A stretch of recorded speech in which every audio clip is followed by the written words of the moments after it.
People at the window seat, that's not your window. We want to see that too sometime. It is the window person's window. I think it's disrespectful if I'm like looking out the window. Oh, I had no it was like this. And you close the You're seemingly at the Empire State Building. Roll that the I want to see the city. Welcome to the Sunday Scoop presented by the good folks at Chocolate Sundaes Comedy Show. I'm your host, Richie Rich. I'm joined by Lani Crooks, the janitor of Chocolate Sundaes, and Brandon Cormel. And we have our special guest, Isiah Kelly. Thanks for joining us, man. Yes, sir. No problem. Appreciate you, man. Okay, we got a bio for you. All right. So look at Isiah's energy. He's so happy to be here. No, you are. And but you're like completely opposite on stage. Like danger on stage and barely hear you. I'm always like this. Even before I don't know, I'm always like this. I'm always just chilling. I had no idea. Yeah, you know that. No, I don't. I only see you at the show. That's true. Yeah. Isiah Kelly, who literally came out of the womb straight onto the comedic stage. He started at the age of 10 under the tutelage of his father and other comedic icons such as Cat Williams and Mike Epps. His credits include BET, Comedy Central, Showtime at the Apollo, Who Got Jokes, and Shaq's Comedy All-Star Jam. I feel like I got some more credits, but all right. Hey, talk your shit. What you got? What do we miss? I can't think of it. Well, you're on tour right now with Lavelle, a nationwide tour. Lavelle Crawford. Yeah, I'm on tour with Lavelle. That's not in there? Damn. That was one of my questions, actually. It was how you guys met. Want me to answer that now? Mm-hmm. I met Lavelle. He used to come do the run in New York when I was probably like 11, 12. And then I did the Montreal Comedy Festival with him. I was like 13 when I did Montreal with him. But that was the last time I seen him. That was 2004, 2003. So he always knew me. I'm like the nephew of comedy. Like everybody is my uncle. Like even when I did the show, the last show, Chocolate Sundaes, Corey Holcomb was out there, Franz and Evan Lionel. They were like, everybody like, man, you really like the nephew. Like everybody remember you when you was a kid. So that's like my MO right now. So I know you're probably sick of talking about it because that's what everyone always asks about, right? What? Like when you started. You started when you were 9. Yeah. Your dad was already like a touring comic at that time. Yeah, he was already working. So did you want to do it? Did he put you into it, or were you like? Was it like a Michael Jackson, Yeah. Joe Jackson situation? I mean, like he had his Joe Jackson moments. I ain't gonna sit up here and lie, but I started out in the Bronx. I was about 9 years old, and this dance was out, the Harlem Shake, and I used to kill The old Harlem Shake, not the new original one. Harlem yeah, Shake. Diddy, Yeah. the original one. So Diddy had the Harlem Shake out. My dad had a joke about big dudes. Not that they don't have dances for big dudes and shit. They got this Harlem Shake dance, and I can't do this shit, but I know somebody who can. I'll come out. Cause that's when I was dancing and shit. I used to dance. I was doing dance contests and yeah, right. So I came out. My dad don't tell the story. He be telling the political Hollywood shit, but this is the real story how I started. And then I'll come out. I'll do the dance for like 30 seconds or whatever. Can we see it? Crazy hell, not right now. So I do the dance, and then I had like 2 jokes. I can't even remember the jokes, but then I do like 2 jokes, and then that was it. And then next thing you know, I had an audition at the Apollo for the Apollo. That's when Apollo was popping at the time. So I did the Apollo with probably 2 weeks in the comedy. That was like my biggest stage, and I had a standing O. Damn. And I didn't know how to react to a standing O. I didn't know what that was at the time because I never seen it. So when it happened, it fucked me up. Like if you watch the video, I'm shocked from the joke that I did. So I kind of like step back and look because my heart started racing. I never heard that big of a roar before from like anywhere. So after that, my pop was like, "Oh yeah, you doing this shit for real now?" You know what I mean? So then I just started touring with him. Damn. Okay, do you have that footage? Yeah, You do? mm-hmm. Okay. I'll send it to you. Yeah. Was it funny looking back? It was like I was a sarcastic kid. I was talking about shit I wasn't supposed to be talking about. I went to school the next day. My principal was mad that I did the joke. He was like, "That's not a kid joke. You shouldn't be doing that." And my dad was like, "Shut the fuck up." And shit like that. But yeah, it was a good joke at the time. You know what I mean? Now looking back at it, I don't think I could do it now. But at the time, it was good. Yeah, I don't remember your jokes, but I remember you always being funny. Like, not just like little kid funny. You were stand-up funny. Yeah, I was always stand-up. Like, that's how Yeah. my dad taught me. He was like, always be stand-up funny because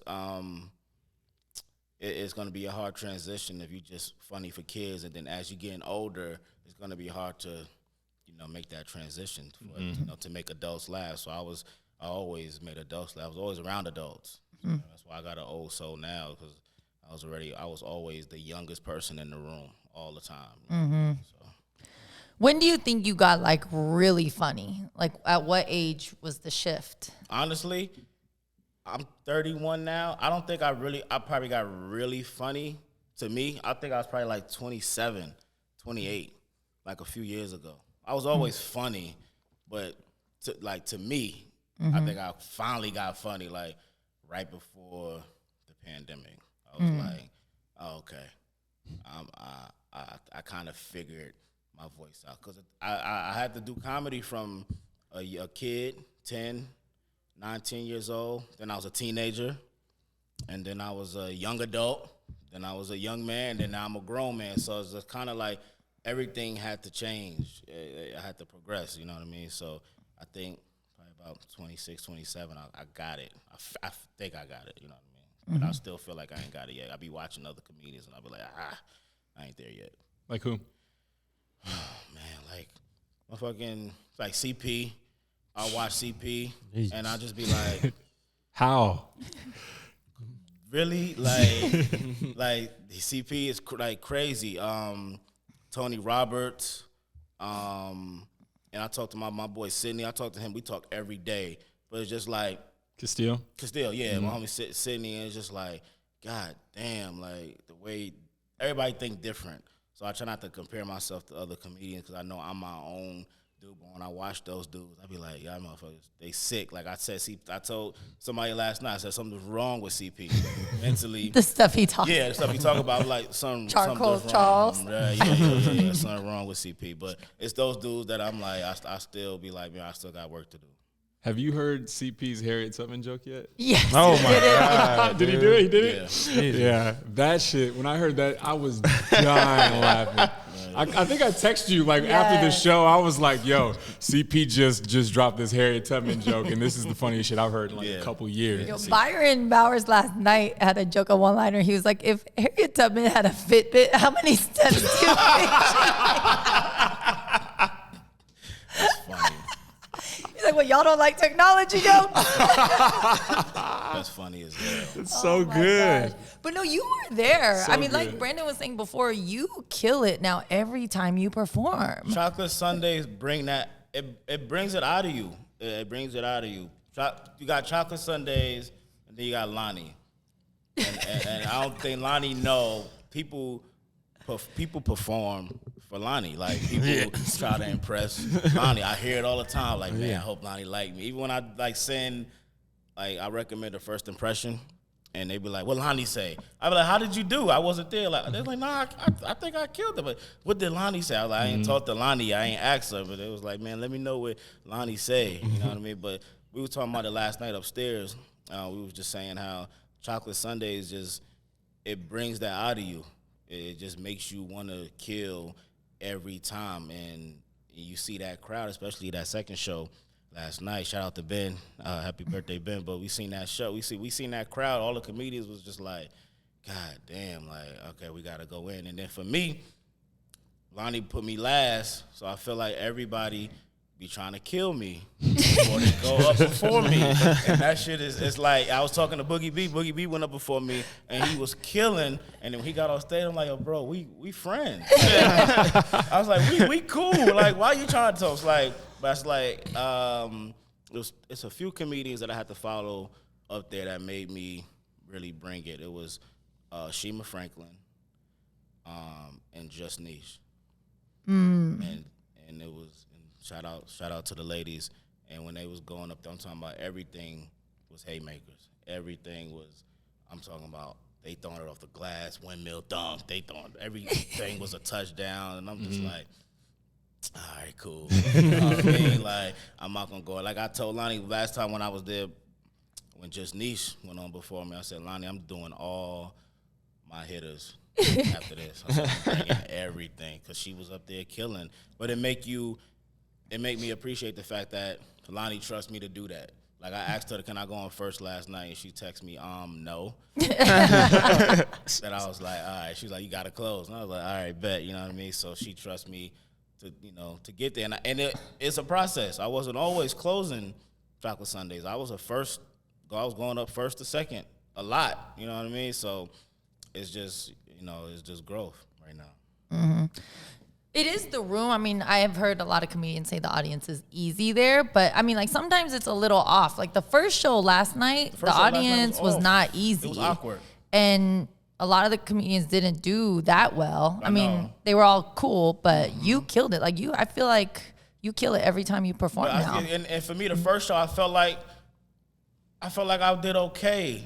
And I think my energy was towards the other comedians, because everybody else, like a lot of the other comedians was like, man, they weird. So when they kept saying that, I went up there thinking like, man, fuck this crowd, they already weird. But then when I got up there, I was like, no, they good. You know what I mean? They good. We had a little situation with the lady. She got up, came on stage and shit that. Some lady got up there. I didn't go to the show last night. What happened? Some lady, I don't know. I don't remember what happened, but I just remember I happened to walk and I seen her walking on stage, but I missed what happened prior to that.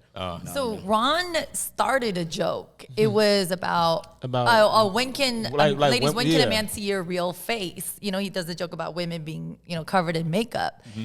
And she took offense to that and started yelling at him like was she bad. Ugly? Like it was, she was like, we're not gonna she was face shame on this. She was looking real cuddly twice if she was hurt. Yeah. But she kept yelling, and Ron was cool at first. He like did really well. It was a long rant she did. She did it was like, whoa. It was a long rant, and then it kept going, and he was like, you want to come up here and do better? And she was like, sure. And she got up, stepped on stage. I thought she was going to attack him. I thought we were going to have another situation. And did she do a set? No. He wouldn't give her the mic. They came right up there. And so she got kicked out, and then her mom was walking out. She was there with her mom. Ron's like, you're cool, Mom. Like, we know you've known about this for a long time. Like, you've dealt with this. When somebody leaves like that, do they like ban them from the club? Or like, what's the process of that? I don't know. They just walk on. They probably don't get banned like that, but yeah. Take a picture of them, just hold still. Make sure. All right, when places do that, how would that work? If we took a picture of her and put her on the wall, it's like, if you see this lady, who's gonna remember? I will let everyone in. Like, come on in. We do that in New York in the grocery stores when somebody they put their face like right next to the cashier. Steal something, they put in the liquor store. I know, but someone's at the door looking at every person walking in. Like they're gonna come back. Wait a minute. Oh, this is the guy. Wait a second. You probably got time for that shit. You in the middle of a 7-hour shift. You don't care who the fuck. This ain't my damn groceries. What the fuck I look like? But I wouldn't say it's easy though. Yeah, I wouldn't say, because me and Boogie B had that conversation last night, and I was like, I hate when comedians say the spot is easy. People just come out to laugh. That don't make it easy. I seen people bomb at Chocolate Sundaes. I've seen people not have great sets at Chocolate Sundaes, and I think people go up there thinking it's easy, so they get to play around with that crowd. You know what I mean? It's just it ain't like that. If you're funny, they'll let you know anywhere. That's how I feel. I think it's yours to mess up. That's what it is. It's on you because they want to laugh. So if you mess up, it's yours. It's your fuck up. They're there. Yeah. They know what they came to see. Okay, so I know everyone asks you. I'm gonna ask you too. So who's funnier between you and your dad? Oh man, it's like the cocky side of me be like, I got him. But it's something that, I don't know, it's something that he has that I feel like I don't have yet. And I don't know exactly what it is. I don't know if it's like the way he commands the stage or the way, he's fearless. He's more fearless than me. I was just about to say, I feel like he don't give a fuck. He don't care. Yeah. I'm almost there. I think I'm almost there. And I see it in my material when I start talking about, dating older women and stuff like that. Like, I would never do that a few years ago. So I'm just now getting there. But he's way more fearless than me. Your gay shit is funny. Like, shut it down. That shit, every time I hear it. I couldn't, stuff like that, I would be like, I used to never really do that joke at Chocolate Sundaes. Or I used to never do the gay jokes in L.A.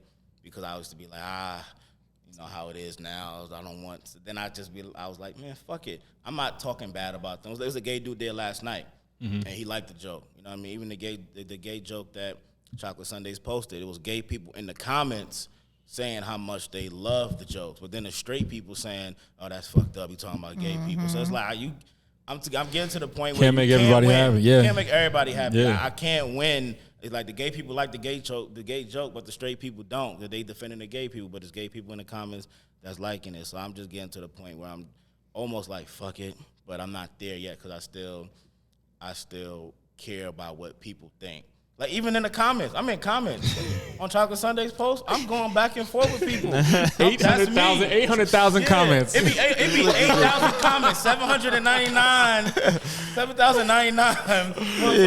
that one comment, and I was talking to Sydney about it because Sydney got a funny joke about the Call of Duty right now. That went up like crazy. It went crazy, and me and him battling. We be texting each other the numbers. He like, look at my shit. My shit almost at 1 million. I'm like, fuck, you passed me. My shit at 530,000. You know what I mean? But he was like, I was just like, bro, I had a conversation with him yesterday. And I said, bro, I'm not there yet to where I don't care what people think. Like, people said something about my dad joke, and he would just reply, thank you.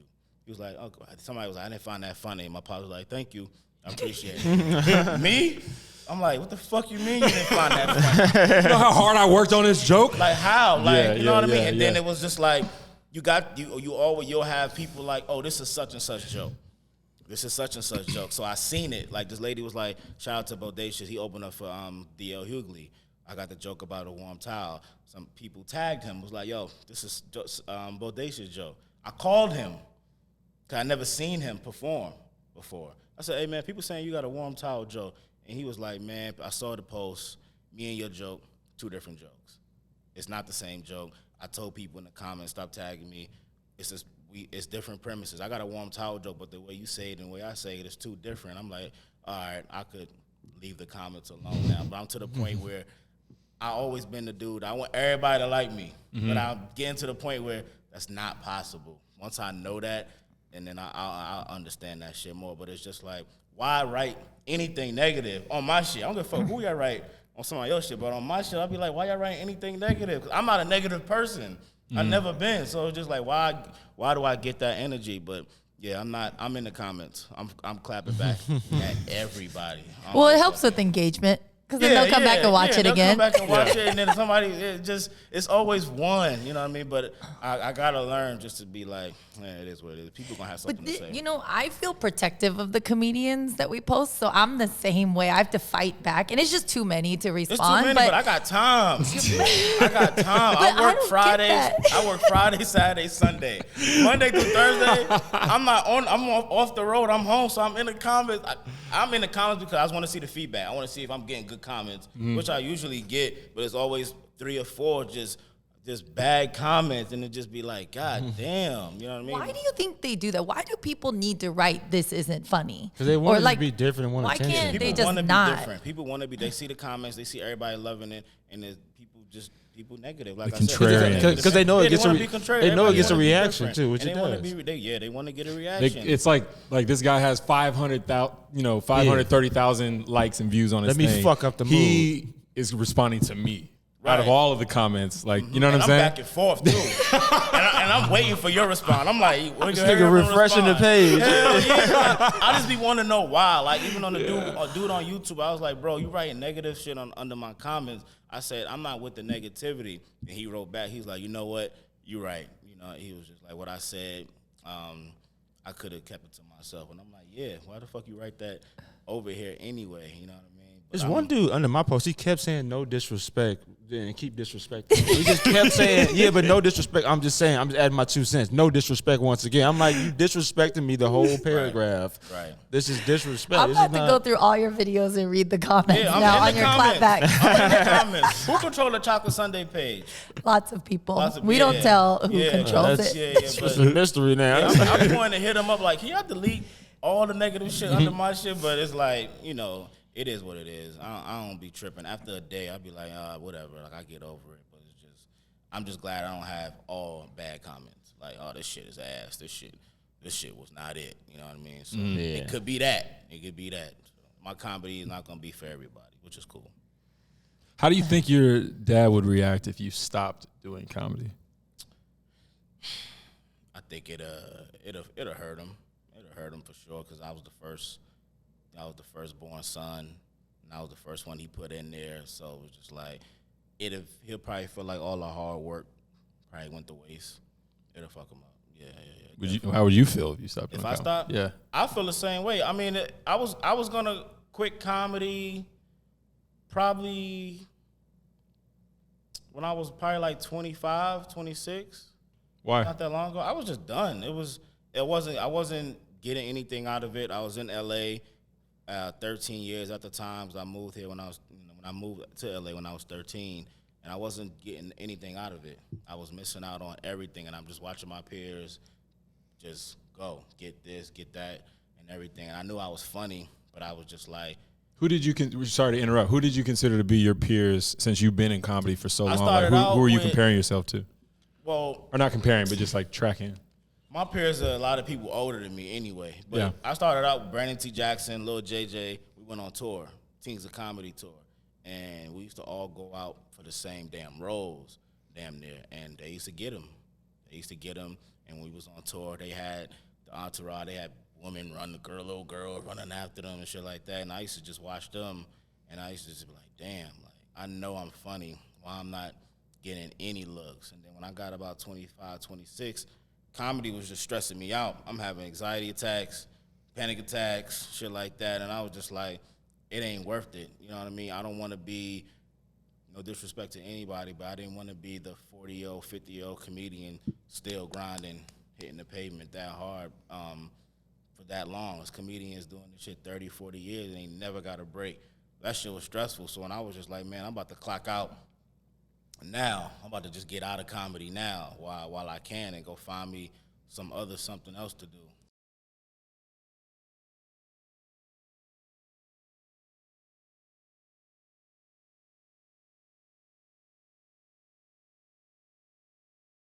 My family was against me doing comedy anyway. That's why they don't never come to the shows. You'll never see them at the shows to this day. What do you mean your family? Like everyone other than your dad? Yeah.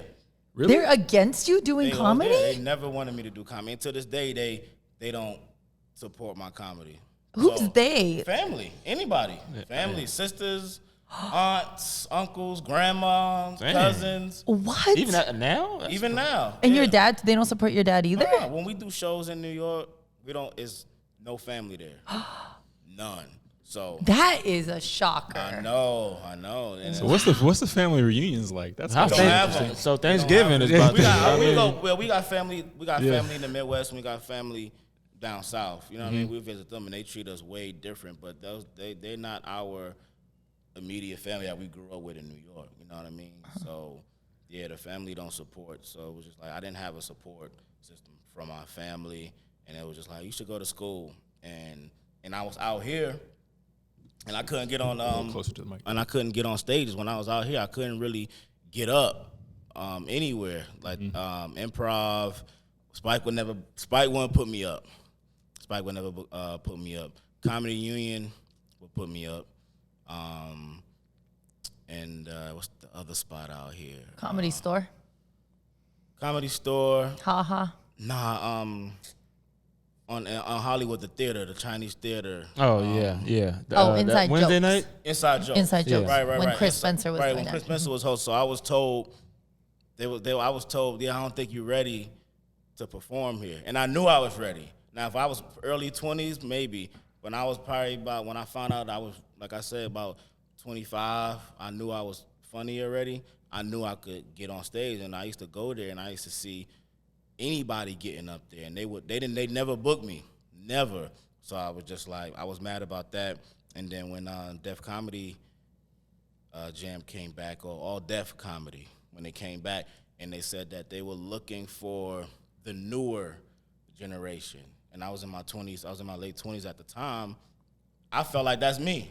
I gotta be part of the newer generation. How am I not? And then it was just like, nah, you're not ready for that. You're not ready for All Def Comedy. That's what I was told. And I didn't even they didn't even let me audition for it. I couldn't even get an audition. I tried to audition in LA, in New York. They wouldn't let me audition. So I was just like, man, I'm getting overlooked so many places. And I was just like, I'm done. I'm done with it. And then that's when I hit up Lavelle. He was coming to New York, and I was just in a funk. I was just like, man, fuck comedy. I'm not getting on stage. I just DM'd him like, hey, man, can I get a guest spot? I see you coming to Caroline's on Broadway. I just get a guest spot, 5 minutes. He read the message. He didn't respond. He old school. He don't really know the social media shit like that. He didn't know you couldn't see it. He read it. Yeah, I know he read it because I'm checking. I know he read it, so I'm like, yo, can I do 5 minutes? And then he replied back, and he was like, he replied back the day before the show. He's like, you can host the weekend because my host missed his flight. He couldn't get the flight to New York. So I'm like, okay, maybe this is my last chance. Maybe I could try to get in a role with Lavelle. I'm not going to ask him to get in a role because I didn't ask to get in a role with comedians before, and they promised me, yeah, I'm going to take you, and then they never take me. And then they'll take me on one city, and I'll be funny, and I won't come back. So Lavelle saw me host that weekend. He was like, you know what? I want to take you on a road with me. In my head, I'm like, all right, whatever. I heard this shit before. And then he started calling me. And I started hosting for him. He already had a feature. And I was hosting. And then one weekend, he just switched it up. He's like, nah, I want Isiah to feature for me because Isiah bring that heat, and I want to follow that. And then now it's just be me and him sometimes. It'll just be us two. So he kind of helped me revive my love for comedy because I was over this shit. Wow. I was over this shit. I ain't never tell nobody that. That's chocolate Sunday scoop. That's the scoop. That's the scoop right there. No one watches this podcast. So don't worry. Should be 800,000 views. Right. All negative shit. Negative shit. And they're going in. Motherfucker should have quit. I don't know why you kept going. Right. I'll be right there too. Fuck you. Yeah, fuck you. He about to go crazy. Why? He's like, oh, I ain't never doing this shit. Now they really gonna put negative stuff just on hell yeah. Now we getting to him. Nah, it's cool. Somebody, because I talked about me in the comments before when I did the Breakfast Club, and when and then they wrote in the comments, well, since he read the comments, I'm gonna say something negative, and then I was just like, man, people really weird. I didn't respond to him. I was like, okay, people doing this shit on purpose. Yeah, you gotta let that shit go. The Breakfast Club was really funny. So I was watching you because I wanted to hear what you had to say in that interview. It was the one where it was like you, your two brothers, and your dad. Pops, yeah.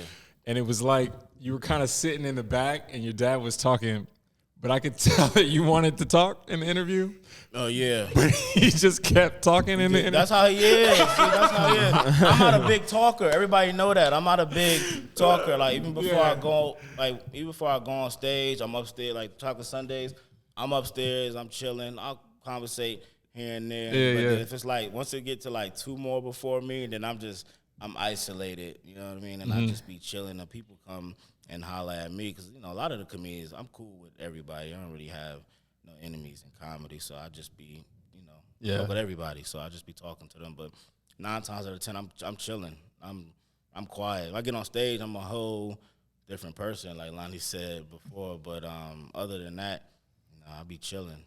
I'll be chilling, but I'll be watching my pops talk so much. But people be like, we want to hear more from Isiah. So after that interview, people was just like, man, we want Isiah by himself. No, even they said it in the interview. Charlamagne said that. Yeah. He was like, we gotta get Isiah up here by himself. Because I was going in, but that was really non-scripted. Like the stuff that I was saying was how I felt about him, my brothers, everybody. You know what I mean? Like I don't know how to fake the funk. Shout out to my homegirl Nisha from New York. She told me few years ago, she was like, you're too nice.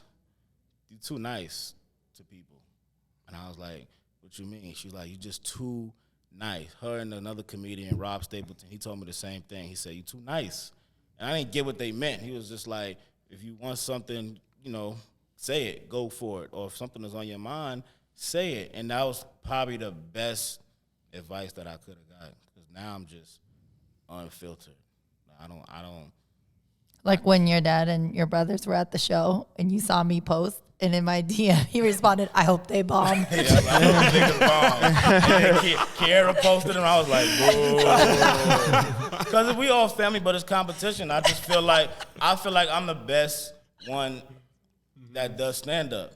I feel like the truth comes down earlier. 20 minutes ago. I said I'm not as fearless as him, but sometimes I have my moments where I'm just like, nah, I'm better than everybody. But people tell me that though. People be like, you the best Kelly now. You done surpassed your dad, and I'll be like, yeah, I hear you, but he don't like that shit at all. He can't, and I'm his son. I am people. Yeah, I know. Lani be saying it. Everybody be like, but no, your dad is still a beast. The No, last he's a time he problem. performed. He's yes, a problem. He is a beast. He's but a problem. You guys are great competition. He's a problem. Yeah, there's definitely great competition, but I felt like I had to just win people over my whole career. I had to make people, because my pops would tell people like, yo, Isiah's funny, but I book Isiah. Even Lani, before I was in the rotation like that, my pops would be like, oh, give my son the beats. He funny. And Lani would be like, all right, well, we'll see. You know what I mean? Like, she'll throw me up first or whatever. You know what I mean? But I had to build that. I had to show her like, I'm funny. Yeah. Like, even Pookey, same way. Pookey put me through a whole fucking process again in rotation. And that's when he was actively up in there for real, and he was to be like, okay, we'll see. Like I think I'm one of the first comedians to do the main show, and then as I got older, Pookey was trying to get me to do first impressions. Again. And I was like, I never did first impressions before. He was like, first what? I never did first impressions. 18. And I was just like, I'm not doing that shit. I was like, fuck this. Oh, you want me to go first? Oh, yeah. Pookey was like, yeah, come do first impression. I said, hell no, I'm not doing first impressions. We got the same birthday, nigga. That shit better go somewhere. That's wild. Damn. Yeah, but shout out to Pookey. This has nothing to do with what we're talking about. This is a personal ask. Can you please start doing Dr. Umar sketches? Yo. Why the fuck why I got Please. That's funny as hell. Please. Because I've heard that before. Please. The I've internet heard needs it so bad. And I do good impressions. I just don't do impressions on stage. Yeah. But I do great impressions. And all my friends, like shout out to Vince Bryant, Leonard Oots, we played a video game together, and I could do like almost anybody, like voice and mannerisms and shit. And they be like, why you don't do impressions on stage? I said, I never wanted to do it. Please don't. I never wanted to do it. I never wanted to do it. I'll never do it. You know what I mean? I'll probably do something quick, but as far as back to back, I'll never do it. But the Dr. Umar shit is so funny because when I was playing with BT Kenzel, we was playing Call of Duty, and everybody was like, that nigga Zay look like Dr. Umar. I think because I was on your IG and there was a picture from way back. It was like it was a joke. But I think it was, on? No. It wasn't the trip. It was like you with the white girl. Oh yeah. I posted a video. I mean, I posted a picture. My homie. Yeah. I was in his wedding. He got married to a white lady, and of course her whole bridesmaids was white and we all black. And I'm walking down. Of course. You know she can't have black friends. No. My bridesmaids are gonna be all black. She didn't have no black friends. None. So of course I'm here. Yes. Over and I posted. But I'm a comedian at the same time. So when I posted, I'm not just posting. Yo, shout out to the homie, he got married. I post some funny shit. I said me, because I had a smile on my face in the picture. He looked happy. I looked happy. And then I posted me trying to get my credit right. And when I tell you, black woman, they came for me. I'm talking about they cursed me the fuck out. They blocked me. I lost You're not friends. even funny like that. Right. I'm like, I was just joking. Y'all ain't never seen me. Y'all ain't never seen me with a white girl. I'm just talking shit. That's obviously a joke. It's obviously a joke. Yeah. And I said, if you know me personally, you know that's a joke. And those people that I knew personally that took offense to the shit. Oh my God. I was like, y'all know me for real. Y'all know y'all ain't never seen me with no white girl. You know what I mean? I got friends that date white women. There's more power to whoever you love, but Y'all know me, and y'all know I'm joking. I lost friends over that post. I post it every year though. Every time it comes up on my memories, like on Facebook, I post that shit every year. But it's just a joke. But I think I'm gonna do that, Dr. Umar. Please. As soon as I saw that picture, that was the first thing I was like, he has to make some more some Dr. Umar sketches. I can mimic be hilarious. I can mimic that too. Hell yeah. What are you doing on social media? I feel like your stories pop up, but your posts don't pop up. I don't post. And Keera. Yeah. Keera. I say Keera. I don't know why, but Keera said because it's not her name. Keera. It sounds better. We just found out how to say her name. Her name is Keera. Actually, I say Keera, but it's Keera. I be saying Key. I just say Key. What up, Key? Yeah. Key. Like, what up, Key? But she asked me that yesterday. She was like, "Why you don't post?" And I went back to my page. I used to always post funny memes and videos, but I just stopped. I just started posting flyers of my shows, and then I'll post some funny shit on my story.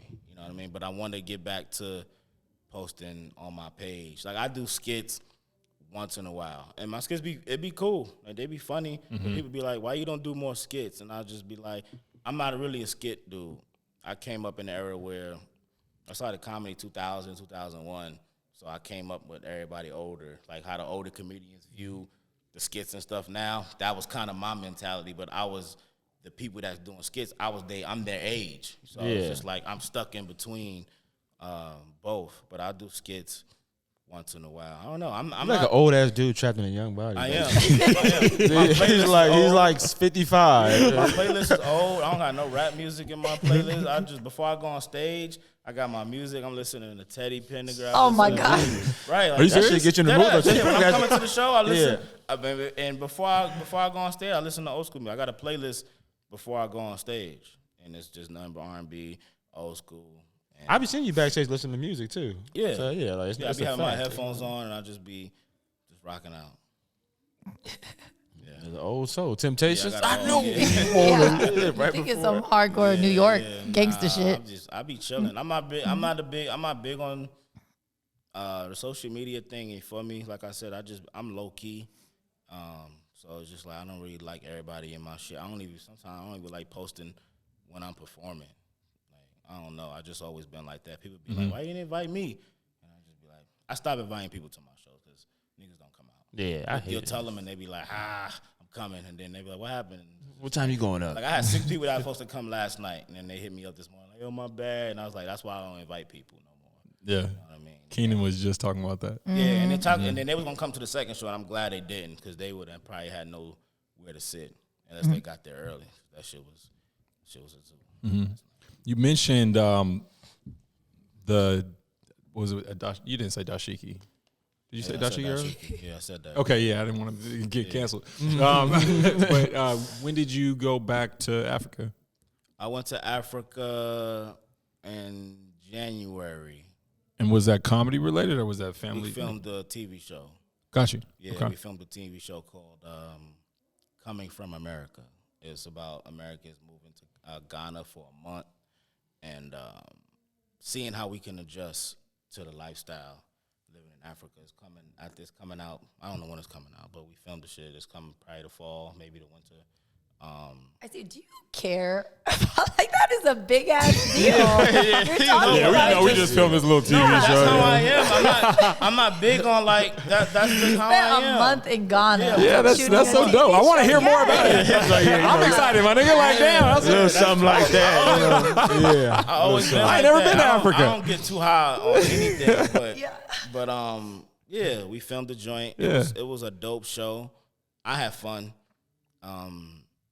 It was challenging because it's a different country. It was just how so? What do you mean by that? Everything, electricity, your phone working, and we were staying in the house. So in Ghana, in certain areas, the lights go out, the electricity cut off, and we don't know when it's gonna cut off, and it's hard to get people to come over there to get the lights back on and the air back on. It's so hot. So if that AC cut off, that whole house is hot, and I'm a dude. I need a fan on me. I need the fan, the AC, all of that. So it was rough, but other than that, that was the only it's a beautiful place. I would live there. I would live there and never come back. Like if I was to be, once I get my money right, I'll give me a spot out there and I'll just stay out there like for as long as I can, unless I need to come back out here. I went to Michael Blackson's crib. He just happened to be out there while we was out there. Went to his crib and it was dope. But it was just dope to see people not all over him. Like, oh, that's Michael Blackson. Like, they don't care about none of that out there. They just so down to earth and chilling. But they was just like, yo, come back. Everybody like, yo, come back home. Like, so who was in the house with you? It's me, my pops, the boys, my two brothers, and my dad's now ex-wife. At the time. Oh, like what? 7 months ago? Huh? Yeah. Okay. Was it? Yeah, January. Oh, like I mean, like 10 months ago. 10 months Whatever ago. it was. Yeah, but so we stayed out there from end of January, late February. What was your perception of Africa or Ghana before going? My perception was, I won't say it was bad, but I was just like, it's probably going to just be kids all over the place, flies on these kids' faces. Those commercials. Yeah. You thought You just your walking through perception huts. was That's what they show us. You just walking through huts. I'm thinking it's going to be hyenas and motherfucking Yeah. lions. For 5 Just- cents, you Right, can. right. It's a gazelle on the welcome mat. Oh my God! Hell Kick yeah. them. Oh, everybody going to Out there hell. was nothing like that. There's no wildlife. No, that's what in Ghana. everybody. I walk out there like, yo, where's the rhinos at? Y'all ain't got no more lions. It's no wildlife in Ghana. The most they have is they got cows just running around. And I heard it's like very green too. Like there's is. like grass, Grass and palm trees. Palm trees. That's crazy. They got a chocolate We Sundaes landed there. the first place. So dark ass Lani come out. Right. in a dashiki. Yeah. The first place we went to was KFC. We landed. Oh, what? Damn. Yeah. We didn't. We from New York. I know. I didn't know they had KFC out Wait, there. do they serve like KFC was Is not it chicken good. or is it? No, is it like rice? But is it like African rice? Like Nah, they- jola? Is that what it's called? Yeah, but not at KFC. But Oh, they okay. do Jola. like the Jola rice. Yeah, yeah, Definitely. Yeah. yeah. The I had the fufu. The fufu fucked me up for about a week. Yeah, sounds about right. Yeah, the fufu fucked me up. Everybody, it fucked all of us. It was good though, but it fucked us up. Yeah. So what did you guys do all day? You're in this We house. And then what? filmed 3 or 4 days out the week, and then we had the other days off, and we just went to the beach, to the mall. We was walking around. We met friends. We met people. Got their number. But most of the time, just filming. We was just filming so much that when we did have a day off, we didn't really want to do a lot. Sometimes we went out to the resort. And then we ended up going to the slave castle, where they kept the slaves at. That was crazy. Like just to see that, you know what I mean? Went to the beach. The beach was dope. They were selling weed out there, everything. Well, when you were filming, what were you doing? Because the whole show you said was about an American family in so Africa. we was filming. They was just Were you doing like African things? they like had. So we met cultural? an African family and then they got this African. It's called a naming ceremony. Is when you get adopted into a family in Africa. So we had the whole ceremony out there. It was like an hour away from where we was at in the hills. It was a different part of Ghana. We had to drive out there, and it was crazy. And we had to dance with them and talk to them, and got to meet the uncles and the aunts, and there was a bunch of older people out there and the little kids, and we got to see how they live. And some of them, they live. It's crazy how they live. Like I'm talking about them little huts and shit. It's just real. They sleep on the floor. No electricity. They gotta walk miles and miles to get food and Clean water and all that? shit. Yeah, That's and get the wild. water and stuff like that. So we were just out there helping them out. But we had to live that too. We had to go miles and miles for our food. Ain't no Uber and shit like that. My dumb ass, they be like, Uber. But they got something like that. They got something like it, but it's just fuck. They Uber system out there is crazy. So hey, they pull up with a big ass lion. Yeah, it was fucked up. It was fucked up, but it made me appreciate life way better. I look at everything different now. Africa changed me. and people told me that it was going to change me before I went out there. And I was like, oh, yeah, shit ain't changed. How was the slave thing? How what the slave thing was fucked. It was just fucked up to just sit there and they tell us, how the slaves used to hide in here. And it's for those who don't know, can you explain what the slave castle is? Basically where the slaves went, and a lot of them used to hide in there. A lot of them didn't make it, and they used to bring the slaves through what they call the slave castle now. But they used to bring the slaves through there, torture them, and shit like that. And then they got these statues of just heads of all the people that when they try to put them on the boat that didn't make it, and they're still they drowned in the water. It was kids. It's like little kid statues of their heads, and it's fucked up. It was fucked up to see. Imagine being there with your white girlfriend. Yo, but time out. When I seen white people out there, seeing white people out there was just like, why y'all here? And it's nothing against them, but it's just like, look what we did. Right. Yeah. So the good old days. The kids. So we went to this little resort, right? And it was about 6 white people at a table, and they all had laptops, and they just in the meeting, like, how we are. They just talking. I'm just looking at them like, what the fuck? What y'all got planned? Like to colonize. Right. What y'all playing now? You know what I mean? Yeah, but it's the the white people moving to Ghana now, and they taking over Ghana damn near. They buying property. Really? Yeah, they buying houses, they buying property. Gentrification in Ghana? Yeah, it's beautiful. It's a beautiful place. Like even we talking about Michael Blackson, his crib, dope crib, beautiful crib. It's a bunch of them houses, some big ass houses around, where he live, and white people, they out there, and they out there deep, and so you would really move? I would move there. Once I went for that month, all I need is some good Wi-Fi though. If I give me some good Wi-Fi, I'm straight, so I can play my. So you can respond to all your comments. Right. Yeah. Right. He's cool walking miles for water, but give me that Wi-Fi. Yeah, but I'll live there. I could live there. We met some people from the States. They was like, man, we ain't been back to America 15 years and 12 years. And I'm just hearing stories how they haven't been back home. They family come out there to visit them.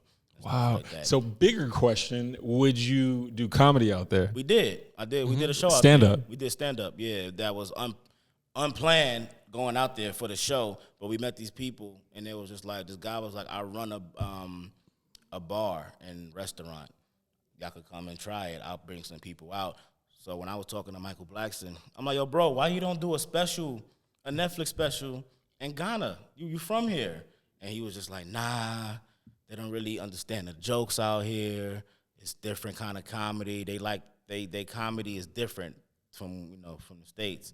So they don't really laugh like that out here. That's always been my perception. Yeah, they're just like Ghana people. They just real strict. A lot of Africans, they strict. Oh, yeah. You know what I mean? Ain't nothing funny. Yeah, ain't shit funny. So we had the show. I ain't gonna lie, I was nervous. We did the show. Shit was packed.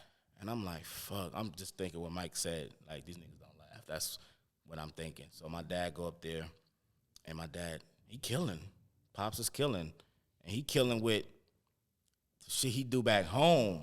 Like, he did a DMX joke, and it ripped. And I said, oh, shit, I'm about to go up there and kill. So then my brothers went up there, they did their thing, and I went up last, and I killed it. And it was fun. And they were just like, yo, we want y'all to come back and try to do like a monthly here, just to build. That's dope. Comedy. Wow. In Ghana. You know what I mean? So when I posted it, everybody was like, damn, how was it? And I was like, yo, the crowd was crazy. It was damn near like Chocolate Sundaes. How the motherfuckers was laughing in there, it was crazy. And I'm like, okay, this crowd is dope. And I did about 20 minutes, and then the people from Discovery, because that's what the show is going to be on Discovery, they edited it down, and they were just like, yo, that shit look dope.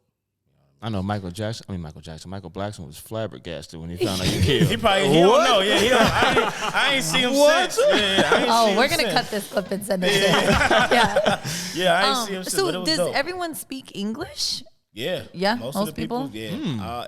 I think they said English was their first or second language, something like that. But everybody speak English. Yeah, and to your point, understanding the culture I think that's the biggest disconnect that I think a lot of comics tell themselves when they go over there. It's like, oh, they won't get my jokes because they don't understand American culture. But I feel like when you go to other countries, most people focus on like entertainment and American culture. But it's true, like Africans don't be laughing. Yeah, like, and it be straightforward. And like I grew up in New York. I had a lot of African friends, and their parents were strict. Yeah, I was just like, what the fuck is wrong with the Africans? Like, motherfuckers be tripping, but that's just how they.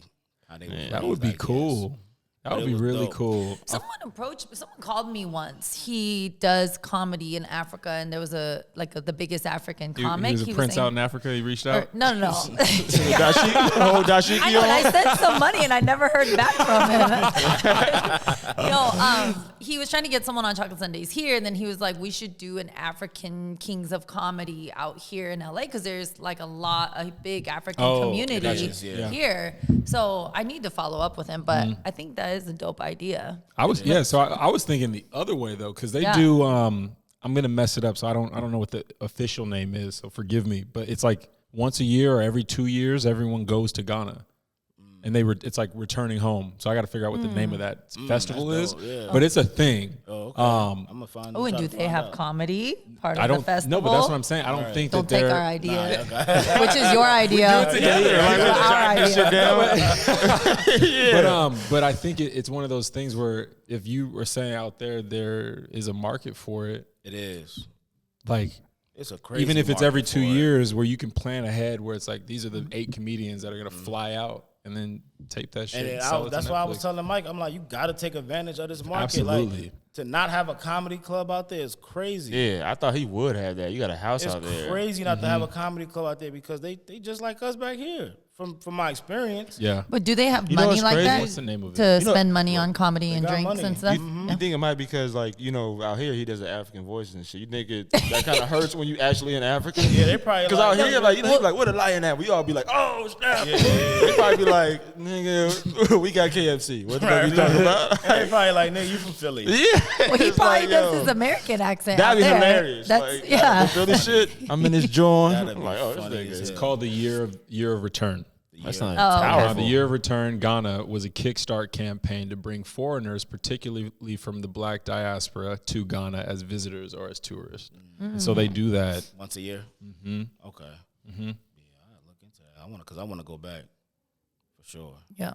I want to go. I'm never like. Yeah, that's one of my best friends. I want to go to Africa, so it's on the bucket list. Yeah, y'all gotta Everyone says it's so beautiful. Y'all gotta go. It's beautiful. I don't know if you can go to the slave castle. There's some animosity in there. But the flights there are just so crazy. Flights is crazy. Like 2 G's for just the flights flight. Are crazy. I'm glad they and paid long for as all hell. of that. I'm gonna get my BR headset and just. And y'all flying from LA, so y'all have to fly from LA probably to New York. That's like probably 15, 16 hours, huh? It was total. New York to. Oh, I bet. You said 11, yeah. 5 to New York, so that's that's what I'm saying. It's like 16. That's some shit you gonna have to be on the East Coast already for like a week maybe, and then you pop go out. to Ghana. Yeah. And I'm not trying to fly like coach, so that flight to even just get economy plus or whatever. Yeah, we got it because we tried to get the shit where they got the bed, but it was sold out already. But we was just in right after that. With they had some good seats, which is cool. But the flight going out there it's not packed. The flight leaving is crazy. Yeah, like, leaving is crazy. But and then when you checking out, they don't want you to leave. Like they be trying to do anything. The motherfuckers try to do anything to keep you there, like checking your luggage and shit you can't bring. And shit, they try to get you in trouble just for you to stay. What? Yeah, it was crazy when I was in the airport leaving. I'm like, y'all niggas trying to give me y'all trying to get me to stay here. Anything, like, and then I filled out my little form and shit like that, and they was just like, what address is this? And I was like, this is where I was staying at. And he was like, nah, this is the wrong address. How the fuck you going? I said, I took a picture of it before, because I took a picture of everything. And I was like, look, I already took a picture on my phone. And he was like, oh, I never heard of that. See, that's the same guy in your comments, I think. Probably. He's going around. I'm about to fuck with this guy.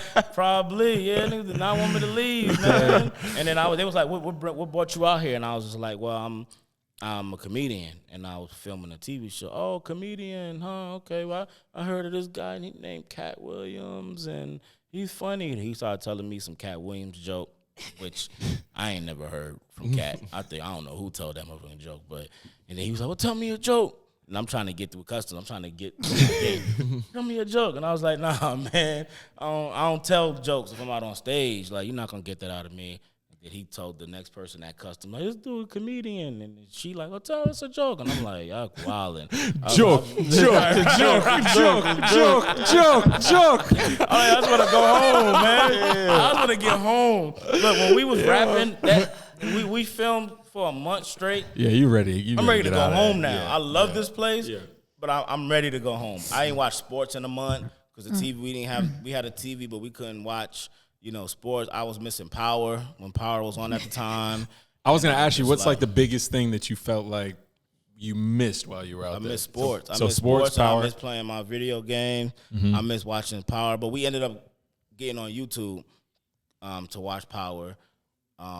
But you can't log in at your Amazon Prime to watch shows out there. It's weird. We go to a sports, the Super Bowl. That's when February came on at 2 a.m., 3 a.m. out there. So we dozing off. Yeah. Watching the Super Bowl. This dude, they only watch soccer, football. It was tough to find somewhere, but the guy we did the comedy show, he ended up having a Super Bowl there, but it was like 2 a.m. and it was just like, God damn, like we was exhausted. What's that time difference? The time difference from New York was 5 hours ahead. So from LA, I guess that's 8. Yeah. So it was, and then talking to people, you got to adjust to their time zone, and then when I'm ready to go to bed, they up and they want to talk, and then vice versa. So that was a challenge in itself, right there. Wow. Well, we were talking about the airport. I know you had some airport questions that you wanted to talk about. No, it was just one. I just was reading that there's like this community of people who like say you shouldn't ever lean your seat back. Like they don't ever do it. I'm like, what? I didn't know it was like a battle. No. Just complete left turn. Left turn. Have you from Ghana said that? Rich doesn't work in transitions. I probably should have started this. We need that disclaimer. Rich will just come up with a random person in ass front of me question. leaning the seat back. I'd be pissed off. So you don't lean yours back? No, I'm just there. Just like ever. You don't lean your seat back? Nah, because I just feel like I don't know. I'm comfortable sitting with my back like this. I'm not. I can't. I can do that. I can't. I will get like Delta Comfort, and I'll sit right on the edge of like the last Delta Comfort and the regular person. Yeah. Yeah, see, you have that finance capability. Like me, I'm in a certain. Seats don't lean back at all. I don't fly Spirit. I've never flown Spirit. I've never flown Spirit either. Spirit and Frontier? Never. Nah. To Vegas, I'll do it to Vegas, so that's quick. But across the hell no. Yeah, no, But I'm more about concerned about my leg room. That's it. I'm surprised you fit on the plane. That's the only reason why I do Delta Comfort, because I literally can't fit in the seats. I can fit in small places. I don't know what's wrong with my body. I think my torso is small. You got X-Zero? X-Zero? Yeah, my legs be cramped, but like this up here, I'm fine. Like, but your legs fucked up. Yeah, like I need the room. I don't care about the waist up, but the waist down, like I need the extendo. Hell no. Yeah, like it don't. For some reason, I think it's my torso though. Like I think it's just small. Like I don't know, but You got a small. yeah, I guess like That's I don't know. funny It's one girl. shit. She's like, "Why your butt so high?" That's when I was like, "I probably got like a small torso." Yeah, That works out for you. I mean, I guess so. I feel like it does now. I feel like my goal is to lean my seat back now. Talking to y'all, like, Yeah, you gotta lean and see. I lean my shit was that in the shit. regular So like the that shit- economy. Anywhere. Oh, heck, see, yeah, I'll be like, nah, you gotta move this shit. No, people fight over it. I didn't know. I thought it was just assumed. I don't do it on short flights either because I don't need it, and I do feel kind of bad for people behind me. But no, there are people who get angry and like bang on seats. Yeah, and if stuff. I'm watching a movie and you lean your Get the shit back, friend. if I'm watching a movie, you lean your shit back and my screen goes like this. No, I'm not about to be watching. It don't go that. It don't go that. Yeah, I'm about no. Get the fuck It don't up. go that far. Like, But yeah, hell as soon as no. I get any chance, I'm putting my shit back and I'm going to sleep. I'm laying down. But I'm quick to turn around. I'm quick to do that little turnaround. Once you hit my seat a couple times, I do that. That's just a courtesy. And then after the fourth or fifth time, I had a flight recently. A lady kept. She was a heavy set lady, but she kept her knee. Well, I'm talking about in your my back. Yeah. And I'm like, That's the worst. So I kept doing that. Then the dude next to her, he saw me doing it, so I guess he said something to her, and then she just, I guess she moved her leg. But yeah, that seat coming back. I don't give a fuck. I don't even know, why do they put that thing on the seat? I don't know. No, I use those. What is it How? for? To move to you. No, but my head never stays. Yeah, like never it's stays never like like, that. like, it's like my neck. Yeah, I'm saying my It neck. stops right at my shoulders. Low Yeah, key. my- You have like a neck pillow. Yeah, I hate But you know, I I use feel like them. it dumb as You use shit. that? Yeah, I use them too. and it holds your head in there. Damn, must be Yeah. nice. Yep. So our neck just be tight. That's all it could do is just get that neck. My neck just it hangs over. I don't like that. Wake up with the. You ever been in the middle seat? I hate the middle seat. I can't do. I've been I I, don't do the middle seat. if I will change my flight if yeah. it's a middle seat. I would accept it for what it is. I do the one. I like windows Yeah, I like window because seats. usually I fly West Coast, East Coast, or vice versa, and I like to just chill. And I hate the motherfuckers I gotta get up to go To the to bathroom. the bathroom. Yeah. And I read people well. People You could tell. really don't have to pee like that. I never peed on the airplane. But motherfuckers see everybody else getting up, and then now yeah. they want to get up. It's like people can't sit still, so it's like let me just go to the bathroom. I know y'all motherfuckers ain't got to pee because then one person to get up, everybody just one day just watch. Everybody will just start getting up, and I'm like, you niggas ain't got to use the bathroom. Or that They one just wanna person get that up. gets up and has to stretch. They don't even go to the bathroom. I had a Yeah. middle seat. It's like, sit your ass down. With Why an you old still lady, yeah, like every 5 minutes, no, every like 30 minutes, she had to get up and walk the aisle to stretch her Yeah. legs. Well, I'm some like, people why the do have like medical Nah, issues. fuck They do. They Nah. do. They do. I'll give them that. Yeah. I'll give them Nah, that. she was older, but But that's I not my just think Not problem. on my people, flight. I just think people. Yeah, that's are not my followers. problem. Yeah, they just want to get up, and I be in deep sleep, and I just feel like Do y'all believe in that rule? Like, I don't get the rule. People say like, if majority of the plane has the window thing rolled down, everyone should have it down. Yeah, I agree with that. I don't think Especially so. Like, if it's light This outside. is my seat. I if paid it's for light, this. if it's light, Yeah. have some courtesy for the flight. Now you with don't me, need, you don't need that break. it matters how I leave. If I leave like in the morning, I'm overlooking the ocean. It's like fuck what y'all talking about. Like the fuck, I paid for this fucking seat. Like You need to get your But you picture. didn't pay for the window. Picture. yeah, it don't matter. Like, But let me no. say this: people at the window seat, that window that's not your window. We want to see that shit too sometime. Yeah, but, no, I'm saying like, but I no, put, it is the window person's but window.